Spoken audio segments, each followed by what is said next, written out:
ಶ್ರೀಪಾದರಾಜಂ ಶರಣಂ ಪ್ರಪದ್ಯೆ. ಯದು ಮಹಾರಾಜನಿಗೆ ದತ್ತಾವಧೂತರ ಉಪದೇಶಾಮೃತ. ದತ್ತಾವಧೂತರ 24 ಗುರುಗಳಲ್ಲಿ 24ನೆಯದು ಕಣಜದ ಹುಳು, ಅಂದರೆ ಸಂಜೀವಿನಿ ಹುಳು. ಮನೋವಾಕ್ಕಾಯಗಳಿಂದ ಒಬ್ಬನು ಏಕಾಂತದಲ್ಲಿ ಯಾವುದನ್ನು ಕುರಿತು ಧ್ಯಾನಿಸುವನೋ ಅದೇ ಆಗಿಬಿಡುವನು. ಸ್ನೇಹದಿಂದಾಗಲಿ, ಭಯದಿಂದಾಗಲಿ, ದ್ವೇಷದಿಂದಾಗಲಿ ಯಾರಿಗೆ ದೃಢವಾದ ಧ್ಯಾನ ಉಂಟಾಗುವುದೋ ಅವನು ಧ್ಯಾನಿಸುವ ವಸ್ತುವೇ ತಾನಾಗಿ ಬಿಡುವನು ಎಂಬುದನ್ನು ನಾನು ಭ್ರಮರ ಕೀಟ ನ್ಯಾಯವನ್ನು ಪರಿಶೀಲಿಸಿ ಕಂಡುಕೊಂಡೆನು. ಕಣಜದ ಹುಳುವಿಗೆ ತನ್ನದೇ ಆದಂತಹ ಸಂತಾನ ವ್ಯವಸ್ಥೆಯೂ ಇರುವುದಿಲ್ಲ.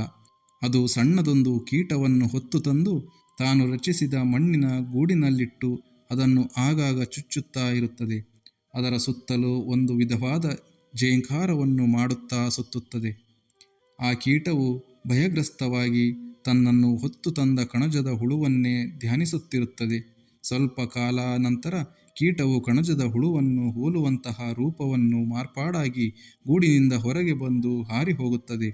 ಕಣಜದ ಹುಳುವಿನಿಂದ ನಾನು ಕಲಿತದ್ದೇನೆಂದರೆ, ಭಗವಂತನನ್ನೇ ಕುರಿತು ಧ್ಯಾನ ಮಾಡುವ ಭಕ್ತನು ಮರುಜನ್ಮವಿಲ್ಲದ ಭಗವತ್ ಸ್ವರೂಪವನ್ನು ಹೊಂದಿ ತನ್ನ ಚಿದ್ರೂಪದಲ್ಲಿ ಒಂದಾಗುತ್ತಾನೆ.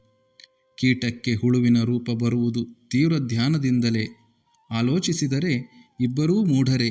ಧ್ಯಾನಿಸುವವನು ಭಗವಂತನ ಅಂಶವಾದ್ದರಿಂದ ಧ್ಯಾನದಿಂದ ಭ್ರಮೆಯು ನಶಿಸಿ ಭಗವದ್ರೂಪವನ್ನೇ ಹೊಂದುತ್ತಾನೆ. ಜೈ ಗುರುದೇವ ದತ್ತ.